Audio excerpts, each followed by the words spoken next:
は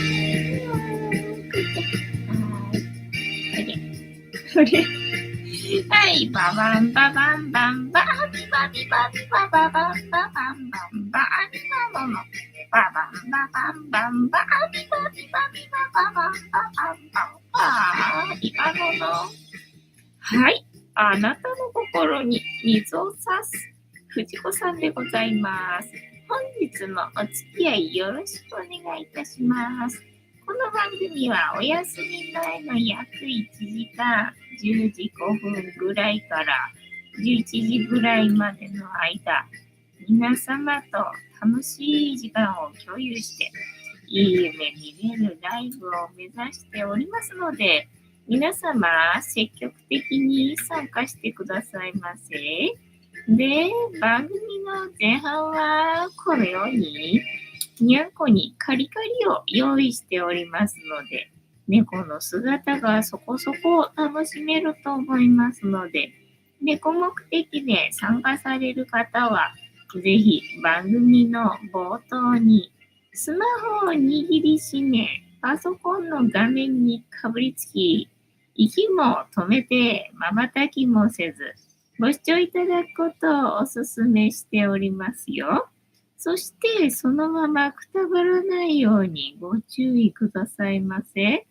ちゃんとチャンネル登録とグッドボタンを押してスパチャを投げてからくたばるようにしてくださいね。で、今画面に収まっておりますのが、三毛猫のたまちゃん、白茶のゆりさん、白黒のくーたくん、グレーのぐーちゃん、画面に収まっておりませんが、チャトラのまさるくんと、我が家には全部で5匹のかわいい猫ちゃんがおりますよ。で、5匹のかわいい猫ちゃんがいる生活ってどんな感じなのかなっていうのをちょっと楽しんでいただけたらいいんじゃないのかなと思いますよ。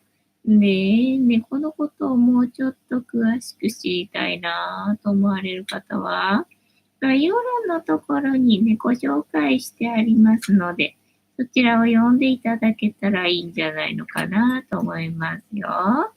で、同じく概要欄のところに Amazon のウィッシュリストのリンクが貼ってありますので、そちらからシーバをポチッとご購入いただければ、我が家に届く便利なシステムとなっておりますので、にゃんこにシーバあげよっかなと思われる方は、そんな便利なシステムをご利用いただくことをお勧めしております。はい。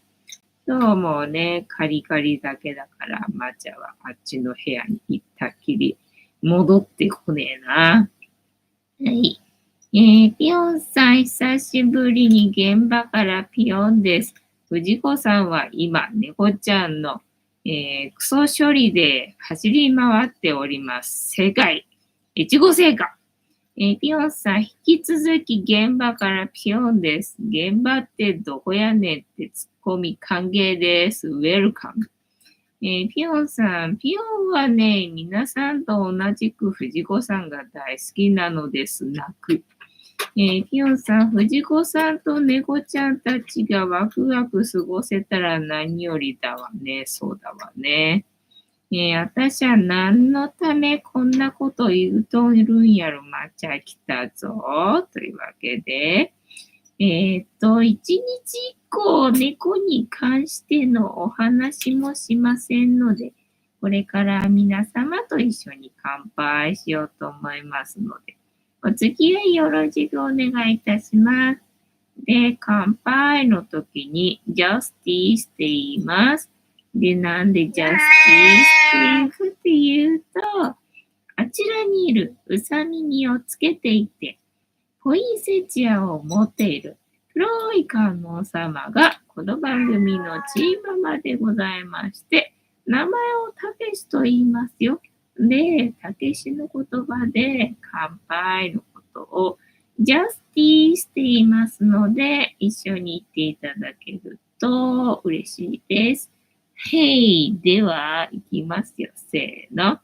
ジャスティス。猫たち、ジャスティス。今日もまだまだレモンがあるので、レモン湯でございます。今日はね、お湯が、ね、あと1杯分ぐらいしかなかったんで、ジャスティス用に今沸かしたやつなのでね、そこそこ熱い状態のレモン入りのお湯でございます。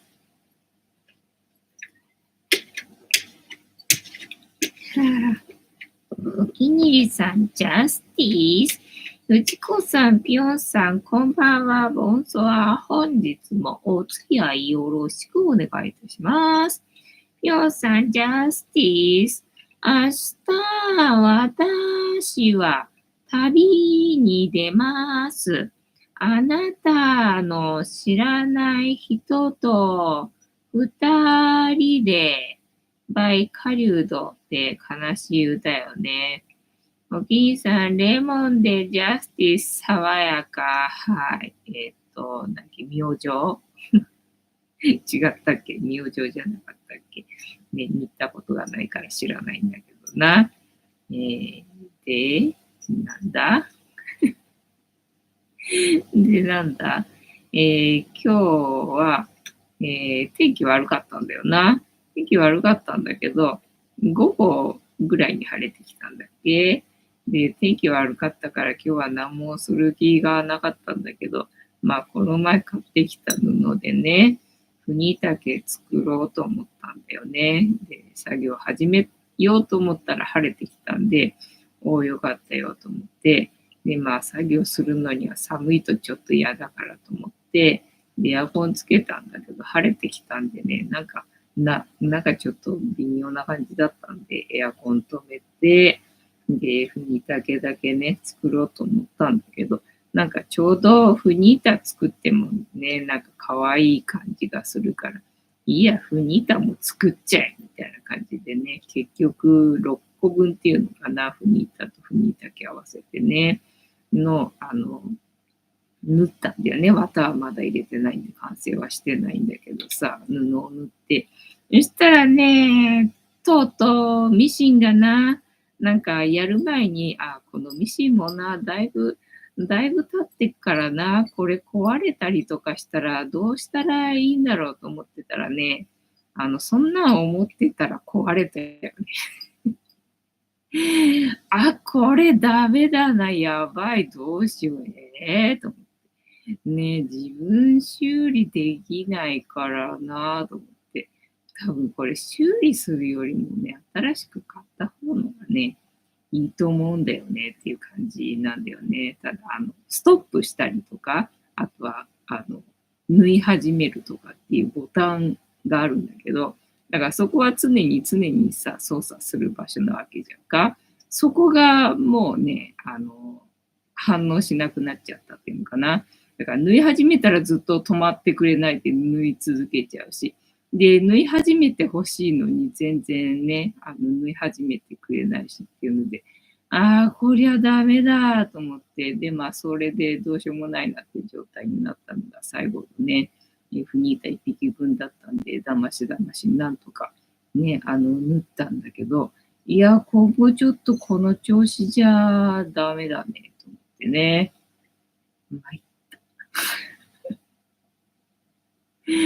またしても一個電化製品を失っておりますみたいなね。そんな状態でございますよ。ぐーちゃん、ここに来て、今日今のところまだね、シーツ汚れてないんですが、ここでうまいことしてくれてなさそうだな。お尻の穴がめっちゃ見えてますけどね、みたいなな。いい感じかな。ピョンさん、お気に入りさん、ジャスティス、お気に入りさん、ピョンさん、旅に出られるのですか？ケンタマさん、今夜もジャスティス、藤子さん、皆様、こんばんは、ボンソワ、本日もお付き合いよろしくお願いいたします。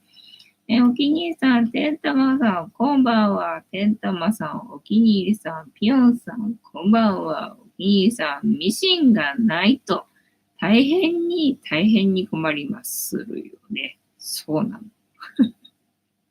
もうこれ最後の国にいたかもしれないみたいな状態だった。と、どこだったっけな。ごめんなさいね、ピオンさん。お気に入りさん、8時ちょうどのあずさ2号ですよ。そうなんだ。ピョンさん、てんたまさん、こんばんは。お気に入りさん、ピョンさん、必ず見送りに行きますからね。お、よかったね。寂しくないね。違うか、見送りがあった方が寂しいのかな。お気に入りさん、藤子さん、マシンの調子が、よろしくないのですね。そうなのですね。てんたまさん、私は、ゴシゴシゴシ。お気に入りさん、巻き舌の美声、もっと巻き舌だったんだよ。で、撮り始めたんだけどね。あれで終わっちゃったね。一回しか録音っていうか、録画できなかったなっていう感じだったな。で、今日あった残念話は、そのね、とうとう今度は虫が壊れたっていう話と、で、農協行くのめんどくさかったんで、どうしようかな、晴れてきたけど、と思って。いい具合に晴れてきたけど、今日は農協やってるけど、どうしようかなと思って。まあ、いっか、別にね、食べ物はあるしね、めんどくさいから、今日はもう農協お休みしようと思って、ね、今日は農協行かなかった。買い物にはね、行かなかったよっていうね、いう感じ。ピョンさん、みんな意味不明のおたけびどうした本当だね。みんな意味不明だね、今日ね。意味不明でだな。お気に入りさん、藤子さん、ニューマシンでフニータ大量生産。大量生産しても売れてくれればいいんだけどね。置く場所がないからね、これ以上ね、在庫増やせないのよって感じなんだよね。ねかなちゃんね。そうで、今日はまあ、ふにかね。寒いのは嫌だからと思ってさ。で、午後過ぎるとだんだん寒くなってくるからさ。まあね、とりあえず綿は入れないで、ここまででいいやっていうので終わりにしてさ。だから意外とね、時間が今日は余ったっていうのかな。だったので、どうしようかな。じゃあ、Amazon でなんか見るかなと思って、で、今日はさっきね、身代わり、身代わり中心蔵身代わり中心蔵っていう日本のね、コメディの映画を見て、私、中心蔵って知らないのよ。まあ、歴史知らないし、で、忠臣蔵ってなんか毎年年末にやるんでしょ？それもなんか一回も見たことないっていうのかな。まあ時代劇そもそも見たことなかったし、みたいのでね、全然忠臣蔵っていう話があるらしいよっていうのは知ってたんだよ。で、なんだっけ、毎年違うのか、あれやる人って。今年は誰々らしいよみたいな。なんかそんな会話してるのを聞いたことがあったような、なかったようなみたいな感じなんだけど、まあ、とにかく忠臣蔵ってね、有名な割には私話知らなかったんで、で、だからといって忠臣蔵を見ようと思ったことはないから今まで知らなかったんだけどね。で、それだったら、楽しく見れて忠臣蔵ってどういう話かわかるかもと思って、で、今日はそれを見ましたよ。はい、久しぶりになんかアンケートでも取ってみようかな。時代劇。時代劇は好きですか？まあ、ここは年齢層が高いから、ね、高いからっていうか、いろんなの好きな人が多いから、まあ好きな人が多いかなっていう感じだけどな。なんとなく、あれ家だった。なんとなく、アンケートを出してみました。2、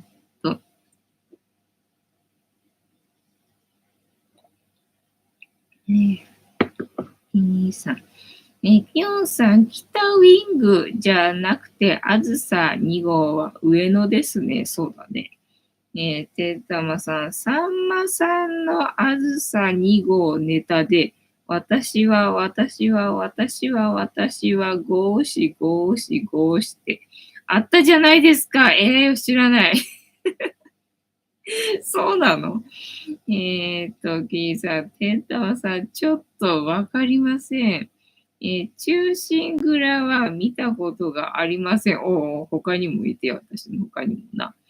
ピョンさん、お気に入りさん、あずさ2号で Google マップ検索したら、北海道千歳市あずさ3丁目がヒットしたわ。そうなんだね。あずさ2号ってもうないのかな？ピニーさん、時代劇を見るときは、電柱がないか、探してます。なるほど。そんなことしてんだ。映ることあるのか？おきにさん、ピヨンさん、たとえ500マイル離れても、てんたまさん、私は、たわしはですよ。なるほど。そういうことだったのか。私は、たわしになるのか。なった今。おきにさん、てんたまさん、なるほどね。なるほどだったな。で、中心蔵。で、私、なんだっけ、赤穂浪士な。赤穂浪士の赤穂っていうのをさ、赤穂って呼んでたわけよね。でさ、塩あるじゃんか。なんか、赤穂の塩だったっけ？なんかあったよな、塩あったよな、なんていうふうに思ったんだけどさ。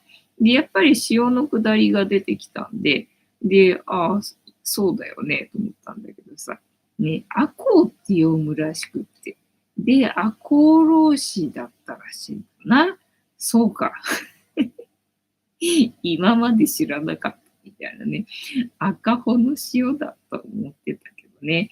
赤穂の塩だったのか、みたいな。いろいろつながったおかげで、見たおかげで少しね、ない知識の中で、だいぶね、つながってくれて、ね、見た回があったんだって思うんだけどさ、なんでぐーちゃんはお皿の上に、そうか、場所がそこだからな。どうしても乗っかっちゃうのか。それは失礼いたしました。ーっと、ヨンさん、お気に入りさん、さよならは、ただ一度の、一過ちなのか。てか、てんたまさん、厚労士はいろんな映画がありますね。ね、よく聞くよね。聞くっていうか、いろんなところに、なんか厚労士が、いろんなところなのかどうなのかわかんないんだけど、ほら、うちは割と近くに泉岳寺があるんで、で、泉岳寺ってね、駅名はあるけど、泉岳寺ってどこだって知らなくって、で、いつか行ってみようと思ってて、で、まあね、お出かけチャンネルで行ってみたことがあったんだよね。その時にさ、赤穂浪士がなんちゃらとかね、書かれてた気がするんだよね。なんかね、そうだったんだよ。そういうことかと。そうだったんだっていうのをね、それ見たおかげで分かったんだよね。赤穂浪士の聖地だったんだよね、泉岳寺はね。お気に入りさん、ある日ですね。お気に入りさん、すいません。ちょっとまぶたの調子が。ピヨンさん、訂正、夜が来て、また心は求め合うのさ、だった。ゆうたまさん、あら、楽や、思いは春る、身は捨てつる、浮世の月にかかる雲なし。そんなのがあったのかな。それはわかんなかった。表現さん、ピヨンさん、それですね。テンタンさん、お気に入りさん、しっかり。もう今日の話終わったからね。お気に入りさん、難しすぎるです。で、じゃあね、ネタバレを話すしかない。ネタバレを話すしかないっつっても、まあ、忠臣蔵の話はみんな知ってるから、まあ、ネタバレも何もないとは思うんだけど、ただまあ、コメディなんでね、どうするのかなって、まあね、ハッピーエンドになるはずだよなと思ってさ。で、なんだっけ、歴史を全然知らなかったんだけれども、その、忠臣蔵で、切られる方なのかな。よく時代劇とかでさ、なんか階段の上からさ、なんか転がってくるやつあるじゃんか、人がさ、おっさんがさ。あれがどっちなの？多分、あれが、キラさんなのかな。キラさんが切られるみたいなことなのかな。で、赤穂浪士の方が、何なんだっけ。赤穂浪士だけ覚えたんだけど、そっちが何だったんだっけがわかんないんだけどね。うん、それで、ね、殿様の首を、なんだっけ、取ると、仇討ちだったっけ、が終わるんだったっけ。ただまあ、それが、仇討ちしますっていう許可を取ってからでないと、仇討ちってしちゃいけないらしいんだね。そうなんだと思ってさ。で、なんか許可なしでやったんで、許可なしでやった人は全員打ち首になるらしいんだよね。と思って。で、打ち首よりも、なんか切腹の方のが、罪は軽くなるのかね。でもまあ、どっちにしても死ぬじゃんね、みたいな感じでさ、なんかよくわからんと思ったんだけど、まあ本当は打ち首にしなきゃいけなかったんだけど、なんだっけ、切腹が許されたっていうことで、で、結局、その赤穂浪士の人たちは全員切腹で、ね、仇討ちしたにもかかわらず、ね、死ぬんだと思ってさ、そうなのか。そうなのか、と思ってさ、知らなかったよってことがいろいろね、覚えられました。ビヨンさん、桜井勝さんが70歳になりました。これである日3人合計210歳だそうです。全員70歳なの？足さなくてもいいがな。全員70っていうわけではないのか。てんたまさん、中心蔵に階段落ちはないですよ。そうなの？そうなの？時代劇だったと思ったんだけどな。蒲田行進曲って時代劇だったんだ。それは知らなかったな。てんたまさん、仇討ちには許可がいるんですよね。そうらしいよね。で、なんかね、映画で描かれてたのは、まあ、最初はまあできることをやりましょうっていうので、ね、なんだっけ、喧嘩両成敗らしいよな。喧嘩両成敗なのに、赤穂浪士の方が、なんだ、ダメって言われたんだっけ。で、まあ、こっちの殿様に切りつけたのが、まあ、そもそもの原因だから、こっちの殿様は、切腹しなさいよってことになって、殿が亡くなっちゃって、で、お家なんです、みたいな感じなんだっけ。だから、途方に暮れるんで、仇討ちしようぜっていうので、もう収まらない。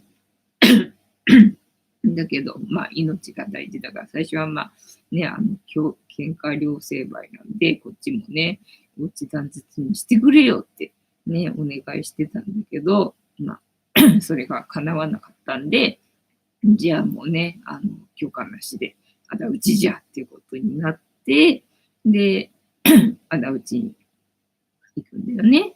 で、まあ、ここはコメディなんで、ハッピーエンドではあったんだけれども、まあ結局、こっちの最初に、ね、なんだ、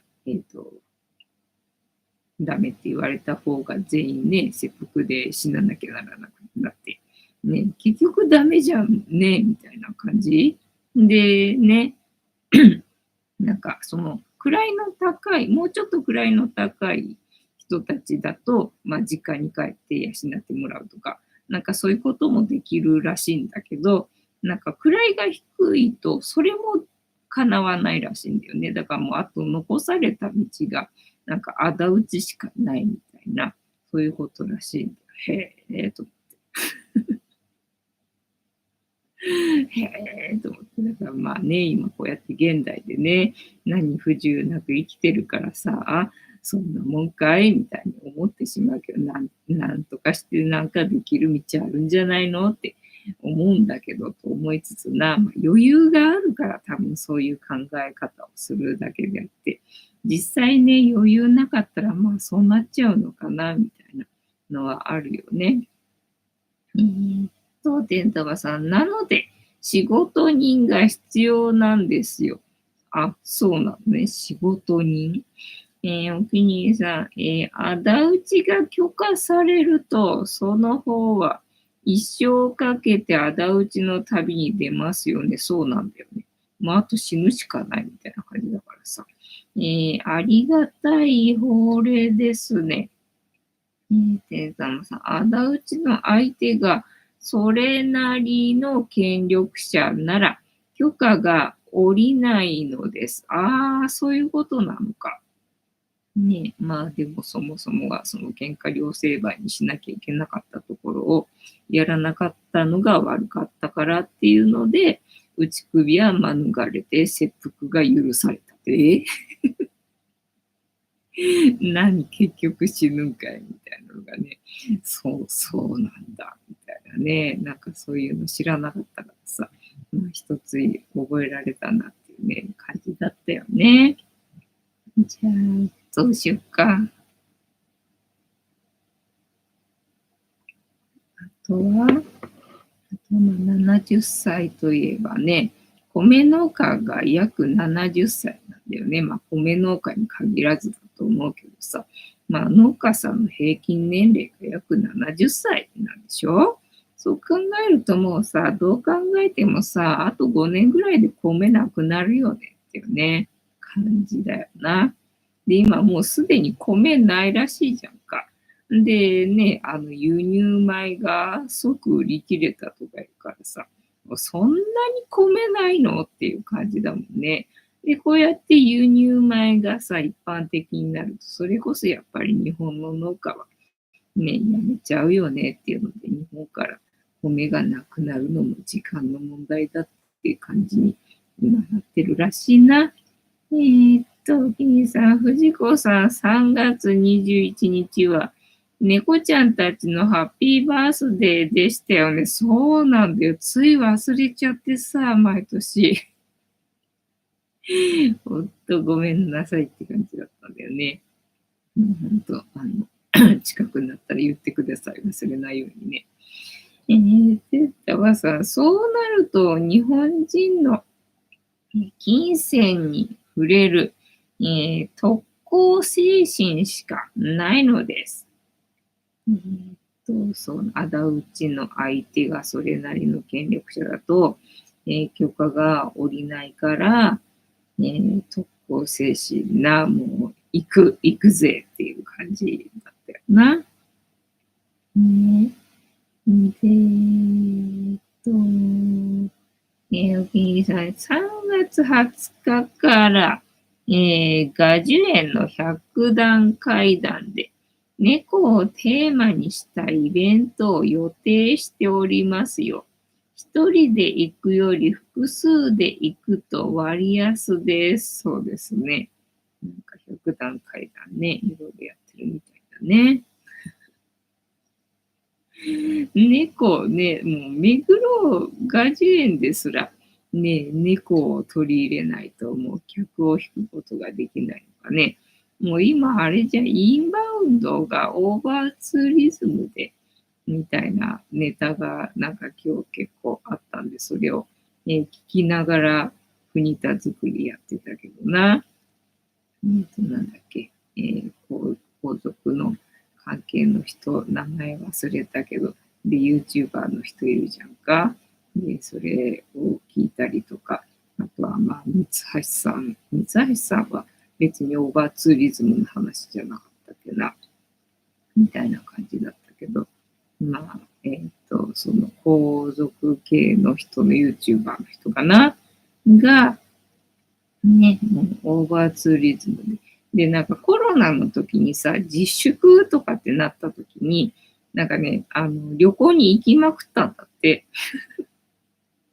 私と同じ人がいたと思って、あ、そうだったんだと思ってさ、もうどこにも誰もいないから、もう京都なんかも前だったら、はい、立ち止まらないでくださいっていう状態だったところが、もう誰もいないからみたいな話しててさ、あ、そうだったんだね、みたいな感じでさ、もう本当そうだよね。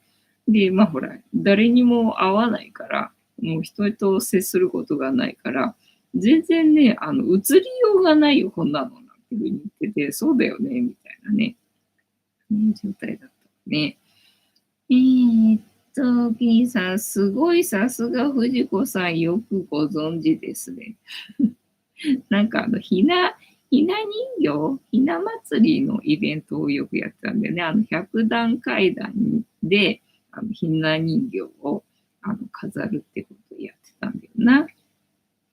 ギャンさん、志の輔さんの落語によると、キラテの、え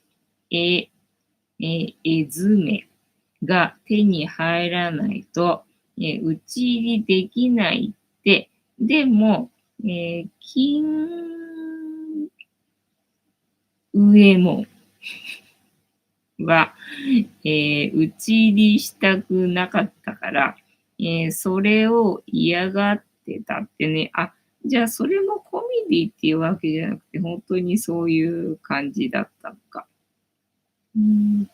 そう、打ち入りしたくなかったからできるだけね、避けていたんだけれども、もうね、ダメだっていう感じになったんだよね。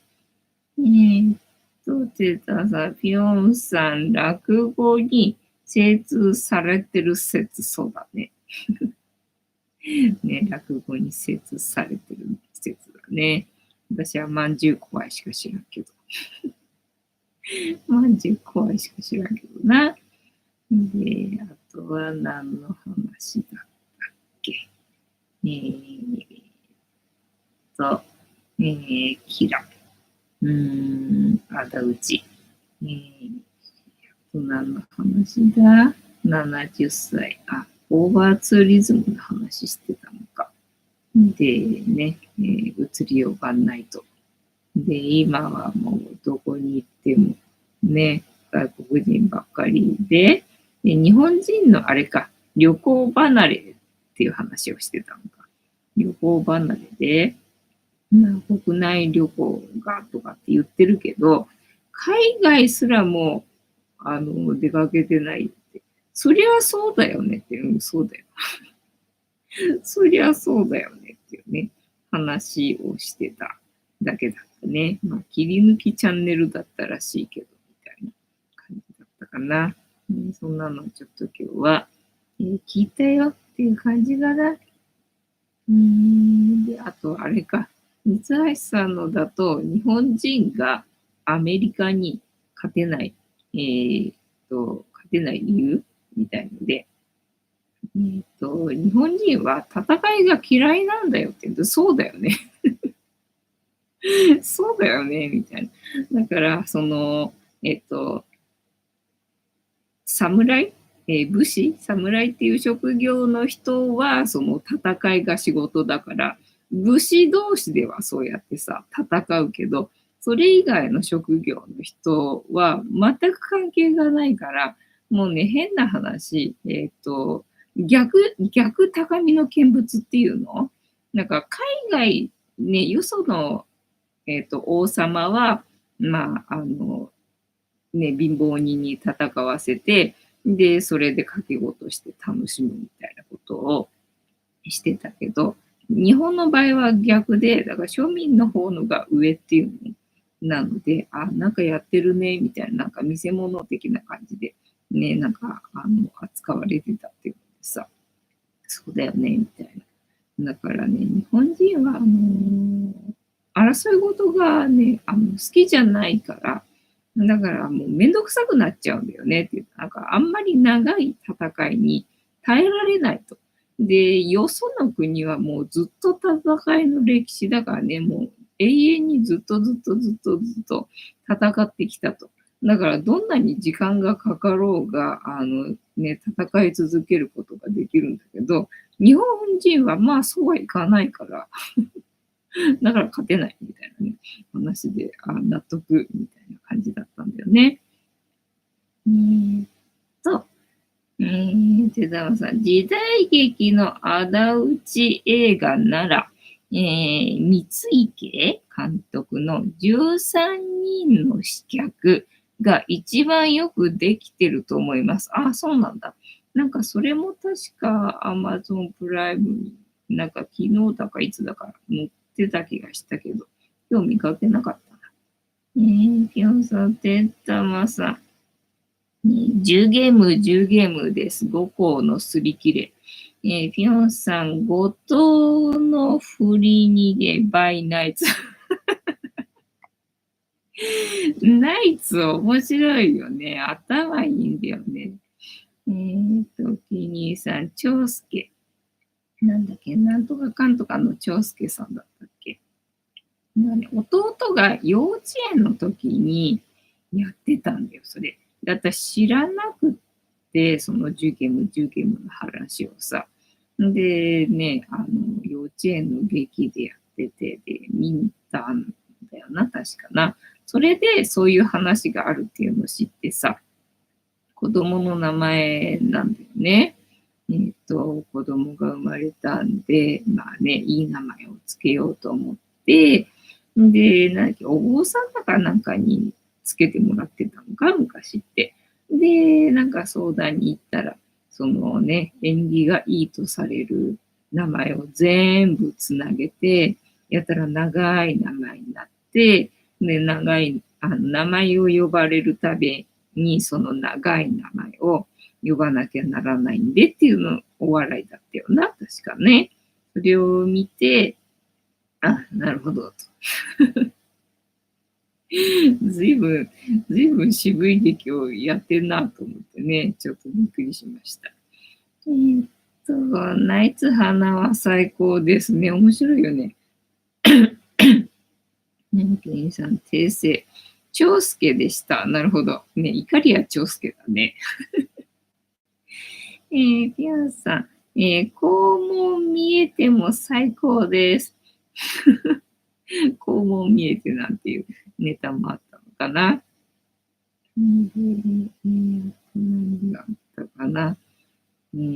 長介、ナイツ花は、あとは何があったかな。あとはトランプさんで何かあったかい？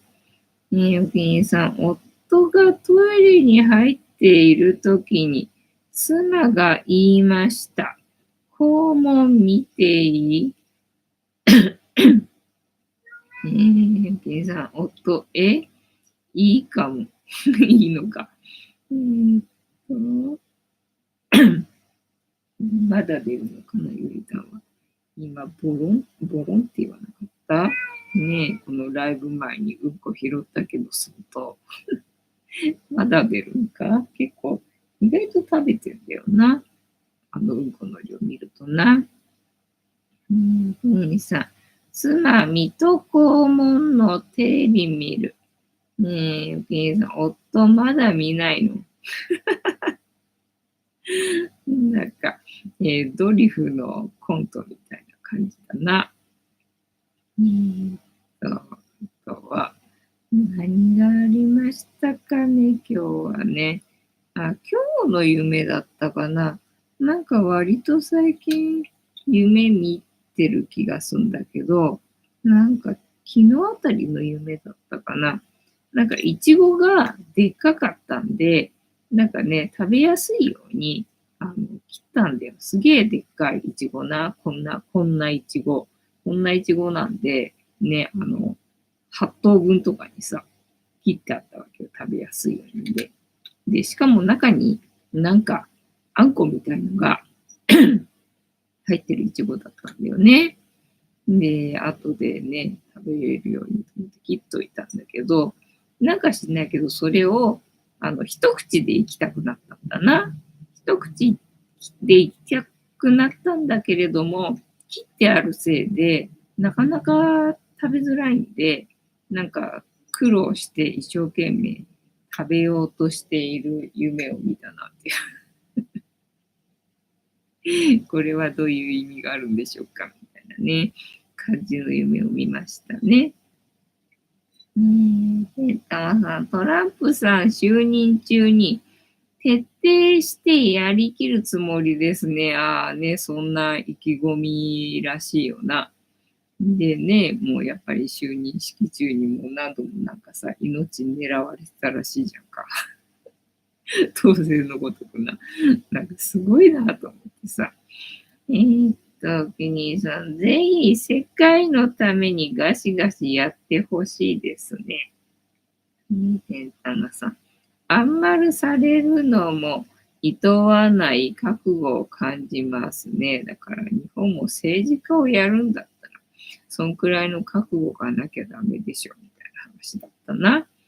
おきにさん、本当ですよね。でも、室内にしたのはそういったことですね。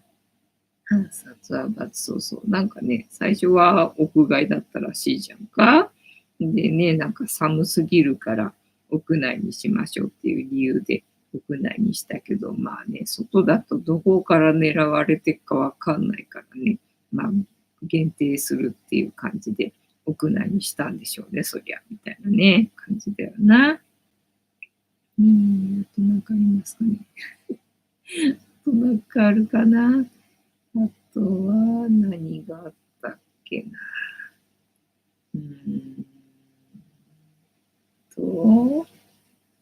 あとはね、朝起きるときに、起きるときにというかね、まあ朝方ね、朝方に限らず寝るときもかな、まあ、朝方かな、幸せだなって、幸せだなと思って。にゃんこがさ、ここにいっぱいいるわけよ。みんな、私の顔見て。もう可愛すぎてな、もうなんて幸せなんでしょうって、思ってね、最近は起きてます。板尾さん、安倍さんへのシンパシーを感じていることでしょう。安倍さんね。安倍さんは結構、だからなんだっけ、仲介役っていうんだっけ、をやってたらしいよね。で、その役の人が、今なんか外国人の、アメリカだったっけの、女性の、なんかおばちゃんらしいけど、がやってるらしいよね。で、その役を安倍さんがやってたっていうので、そうだったんだ、みたいな感じだよね。あと、話が持たない。話が持たないぞ。何がありますかね。繋がんないんだよな、この時間。天気が明日晴れるかよかったよ。ねえ。で、自民、規制法改正案を単独提出。米が脱退以降 WHO を、ホテル火災で60人超え死亡、トルコ。今、桜島が噴火してるらしいじゃんか。で、なんか、粉塵予報だかなんか、粉塵警報だったっけをなんか出すみたいな話だったけど、なんかもう早速使われてるらしいじゃん。なんかね、陰謀を感じるよねっていう話だったよね。で、全くニュースになってないからみんな知らないって話だったよな。ネコポス再開、日本郵政が撤回要求。ほんとな、郵便届くの遅いもんね。東京ディズニーランド客から救急要請と市が対策。何が起きたの？リゾート訪問客の救急要請が増えた。観光客の救急要請、なんでディズニーランドに行くと具合が悪くなっちゃうの？どういうこと？ディズニーランドの救護体制が話題。なんだ、救護室がいっぱいなのか？極端に人が多く集まる。消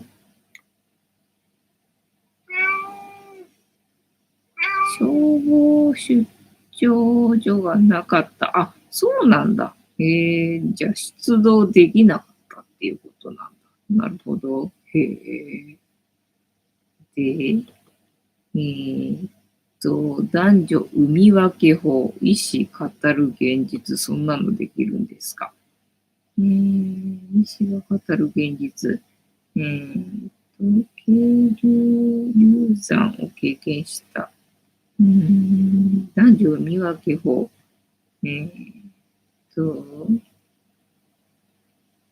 実際にトライした女性の思いを取材した、男の子を希望する中、女の子だった。二人目、男の子がいいな。しかし、流産。再び、妊娠、流産。その男女の分け法。は、50年。なんだ、結局どうなったのかがなかなか出てこないんだけど。成功率は60から80%。へえ、そうなんだ。失敗率は20から40%。だそうです。はい。どうだったっけ？で、多分さ、政治の話が政治の話がね、あまりテレビ見てないんでね、わかんないんですよね。おきさん、藤子さんはドコモカードをお使いですか？ドコモカードは使ってないですよ。てんたまさん、桜島が噴火ですと、そうそうそう。ピョンさん、トランプは軽い身のこなしをする人、その心はヒラリーかわしたねずっちのです。なるほど。てんたまさん、長渕剛、頑張れ。おきにさん、噴火しなくても毎日、町内の、排掃除当番みたいなものがあるようですね。あ、そうなんだね。そう。なんかね、もう慣れっこなんで、あれなんですけど、ただ全然ニュースにならないんで、なんてふうに言ってたんだよね。で、たまさん、火山灰の掃除当番があるなんて頭が下がりますね。ね、ほんとよね。てんたまさん、ゆりさんがかまってってことなのか？夜中もあんな感じなんだよね。ピヨンさん、福岡から鹿児島まで高速道路で半日かかります。あ、やっぱ広いんだな、九州な。おきにさん、メルモちゃんの赤いキャンディー。てんたまさん、ピヨンさん、福岡から鹿児島はそんなにかかるんですか？ね、そうだね。半日、半日12時間、高速道路で、そうなんだな。広いんだな。福福岡安くないんだよ、飛行機な。なので、まだ4分あった。そろそろいい時間かと思ったらまだだった。次。わかりますかね。インスタ国内13から17歳に閲覧制限をそんな際どいのが出てるのかい？ティーンアカウントを国内開始。導入したもの。オンライン上で会話しているのがどんなコンテンツを見ているのか。不適切なコンテンツ。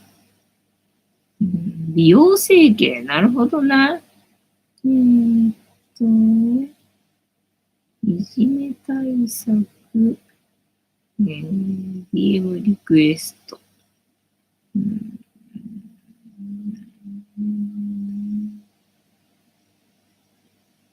ペア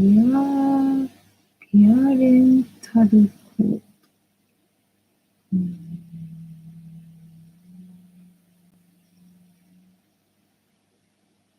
はい、だそうです。だそうです。で、あとは、何がある？政治。為替トランプ氏発言で乱高下。下がるかと思ったけど、まあそんな別に今のところ下がってなさそうな感じだよね。で、なんかフジテレビの株価が上がって、で、それがなんでかっつったら、ホリエモンが買ってるからってすげえな。ホリエモンすげえな、みたいなね、感じだったね。あと、ヤマト2月から猫ポス再開。猫ポス再開。卵値上げ懸念。以前の高騰を超える。ミスド3月値上げ。首都高特定原付誤進入対策は、人気店前のコンビニ駐車法的問題。はい。エンタメは全然わかんないんだけど、椿おにゃっこ懐かしいな。なんか、難聴なんだ。日テレヒアリング。食いしん坊万歳休止。食いしん坊万歳ってフジテレビだったっけ？放送見合わせ。キッコーマン。そっか。ね。スポンサーで番組自体も、そうだね。続けられなくなる感じな。冠ラジオが終了。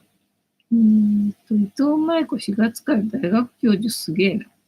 三浦浩一さん死去97歳、長生きだね。なんとかさん77歳。はい。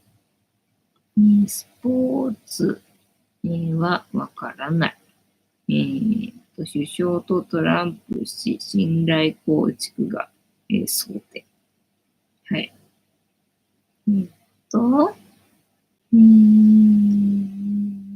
東京さん、新幹線なら早いよ。なるほど。じゃあ、車は渋滞するから時間がかかるよってことか。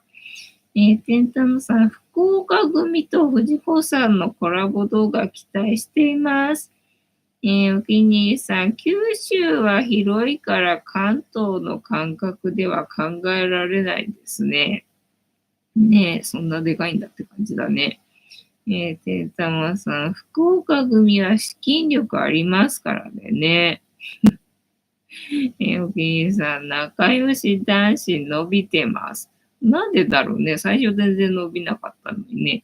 それよりゆりたんのね、巻き舌の方のが伸びかと思ったら全然インプレッションされないのな。お気に入りさん、ホリエモン、フジテレビ、再買収、そう、すげえなと思って、ホリエモン。てんたまさん、フジテレビこそ中心蔵でしょう。なるほどね。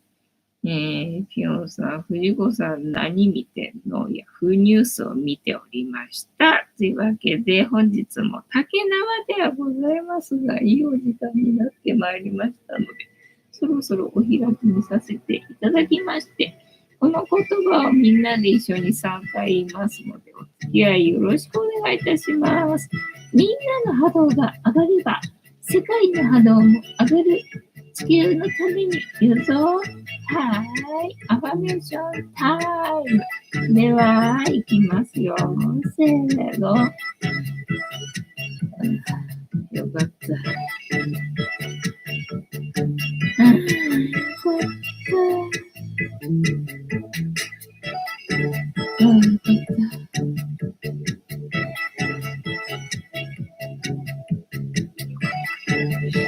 いいなぁ、もう竹田は、ひょうさん、竹田は、さ、今夜も猫ちゃん、平和でよかったね、よかったよね、なんとなくスパ、ありがとうございます。ナイスパ。というわけで本日もお付き合いありがとうございました。明日はお出かけするのでお休みです。明後日ももしかしたらお出かけするかもしれないので、お休みかもしれません。時間を見てくれるかな？はーい。いいとも。じゃんけんぽい。はい。ではでは、いい夢見てね。おやすみなさい。バイなら。